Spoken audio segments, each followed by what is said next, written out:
তো কিয়ামতের আগে মারে ভুলে যাবে, মাকে ভুলে গিয়ে স্ত্রীর পেছনে পেছনে দৌড়াবে। খবরদার, খবর।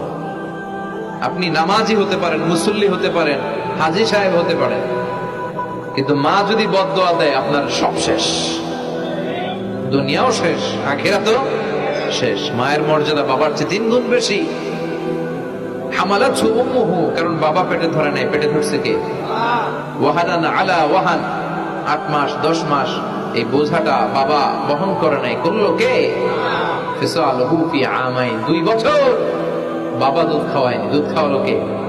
মায়ের এক ধার দুধের দাম কাটিয়া গায়ের চাম, বাপস বানাইলেও ঋণের শোধ হবে না, এমন দরদি ভাবে কেউ হবে না আমার মা গো।